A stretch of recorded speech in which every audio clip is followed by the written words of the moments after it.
Hi, my name is Hat here. I'm bringing you week 5 of the GBA Season 2. This is against Fizzystardust and the Atlanta Hawluchas. And I'm going to be honest with you guys right up front. I am incredibly salty about this game. And I'm not talking like regular salt. I'm talking saltine. I'm talking Atlantic Ocean. I'm talking your Morton Salt Woman. You know, we're about as salty as you can get about this battle. And you guys will see why.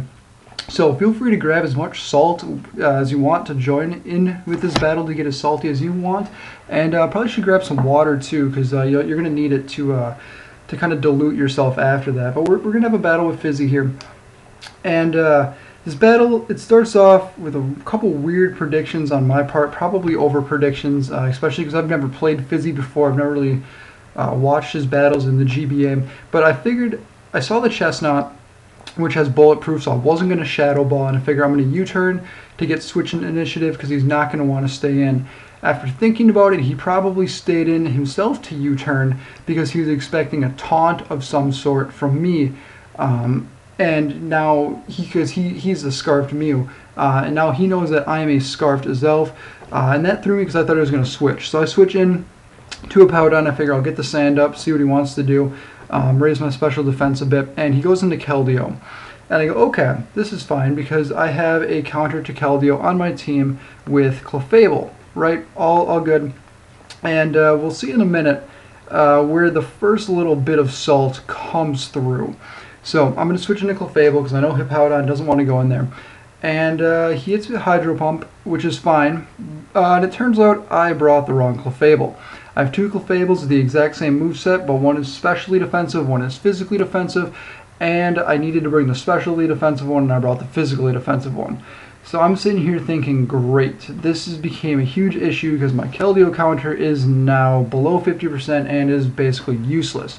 So I need a free switch into this thing. I figure Hippowdon is the most expendable on my team, which is unfortunate because the sand would be nice, but I'm running a different Excadrill this game. I'm running a Choice Scarf variant for Mold Breaker, so the Sand Rush isn't as important, but it would have been nice just for the boost of special defense, especially because I'm not running Excadrill. So I'm down in early 5-6, and one of my main walls is gone.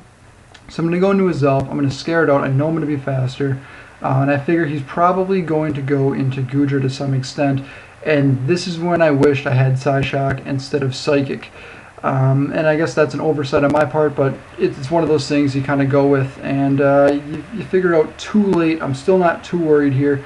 I do have ways to take care of Goodra, so it's not too big of a deal. So I'm going to switch out, and I go into Excadrill. I figured this early in the match, predicting a fire move is a little too risky, because if you got it wrong, that could potentially hurt him, but at the same time I guess him going for a dragon move was equally as risky and probably had less of a payoff, so it was a good play on his part and a poor play on my part, really thinking about it. But he goes into Chestnut, which ends up being a perfect counter to Excadrill, which is funny because you wouldn't really think Chestnut's good at a lot of different things, but shutting down Excadrill does a pretty good job at that. And me being scarfed this match actually really hurts Excadrill instead of the Assault Vest variant that I do like to run in these GBA matches.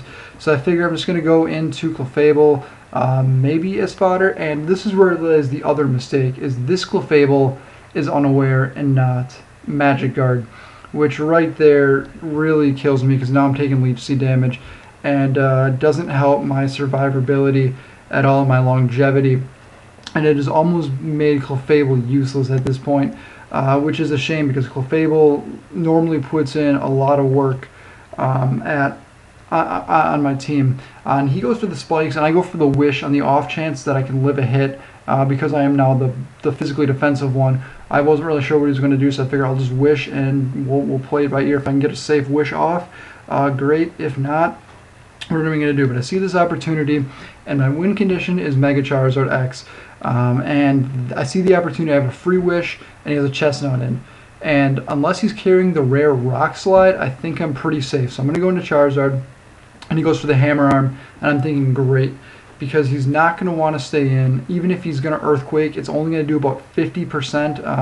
I did a lot of pre-calcs before this match. I was like, even if he does carry the rare Earthquake, it's not going to do much. I do have Roost, so I'm gonna Dragon Dance up. And I switched into Salamence, and I said, perfect. because looking at my team, not this team itself, but looking at my roster, Scarf Salamence is the worst possible Salamence Fizzy could be running. It gets shut down by Assaultus Excadrill, it gets shut down by Garchomp, it gets shut down by Clefable, Hippowdon, just Registeel. So Scarf Salamence is a horrible thing to run against my team. So here I'm thinking he's running Expert Belt, he's running Life Orb, he's running Focus Sash, not running Choice Scarf at all. And it turns out he's running Choice Scarf and wins the speed tie, and as soon as he won that speed tie, I kind of just gave up because that was my win condition and that it went down. And is that necessarily the smartest thing to do or the fairest thing to Fizz or myself or the rest of the GBA? Probably not. But when you have something like that happen, it's really just morally defeating because, like I said, Scarf Salamence makes almost no sense against my team. Because of how easily it gets shut down, and I purposely made my team around him not bringing Scarf Salamence because I knew he wasn't going to bring it, and I figured that gives me a little bit of room to use some different sets, use some different stuff, and it turns out that thought process completely screwed me over. And him winning that speed tie really just killed this match, because had I won that speed tie, Salamence would have been dead right there. I would have been able to Roost and Dragon Dance up on anything he decided to bring in. And he had already shown Roar, I believe, on Chestnut, or maybe he didn't, but I would have been able to do a lot of work, and Charizard would have been safe, and I could have easily, I think, taken this victory had he not won that speed tie. So that's not taken away from Fizz.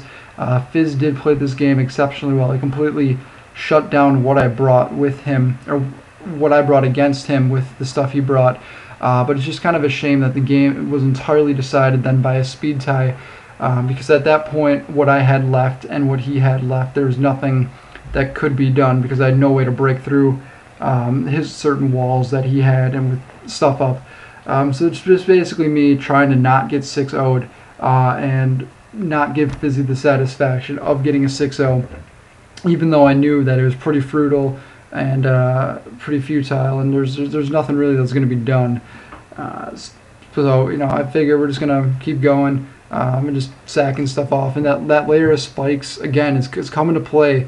And because I don't have my Assault Vest Excadrill, I have my Choice Scarf. It's I'm not going to be able to spin them away, which hurts quite a bit. It was nice many turns back when he did Roar Excadrill into the Wish to keep its longevity up, and I wanted to predict this, and I did kind of predict it, but I had to go for the Earthquake because if I guessed wrong, it guaranteed me game over.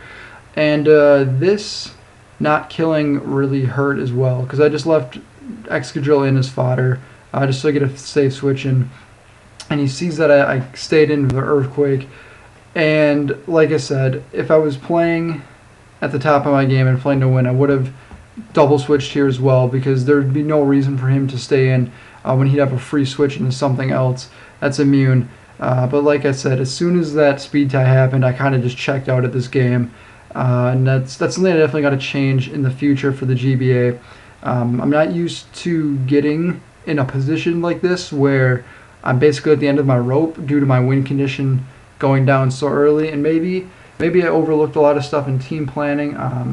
Again, not taking this victory away from Fizz, but we did have to play this game pretty early in the week, and with the week before against the Sharpedos with that DC and the complete redo, because of this holiday weekend and me going on vacation, it became one of those where I was scrambling for time to really put together a team against Fizz. So that's definitely something I want to work on in the future for the organization going forward. To really make sure I have my team set up how I want it, not scrambling at the last minute. And I know it's going to be rough going into the future because in the middle of August I'm moving out of state. So that'll be fun. I'll have to really game plan a few weeks in advance for this. But unfortunately, too, I had to lock myself into Psychic because that Chestnut was still around. I couldn't go for Shadow Ball and Fire Blast. There was no point in going for Fire Blast, so I figured I have to go for Stab, because if I lock myself into Shadow Ball, Chestnut comes in and I can't touch it, and that's game right there. But good game, Fizz. Hopefully we'll have a rematch sometime in the future, and we will we'll have a better match than this. It is unfortunate that Fizz did get robbed of his 6-0 due to a missed Stone Edge, but I guess at the point of losing the speed tie and you're running Stone Edge, you know, you lose something somewhere down the road. You can't have it perfect, I guess. But Fizz did get robbed of his 6-0. Granted, the 5-0 is still pretty damn good, and I'm sure he's not complaining too much. But you know, like I said, good game. The Thunderous, this is 2-game losing streak, and we're going to turn this around. Our match against Tom, we lost due to an oversight and then a missed Stone Edge, and our match against Fizzy just it didn't go. It wasn't our week. It wasn't our week. We had some guys that were tired from the week before, having to play 2 close games, so we're definitely going to change that in the future.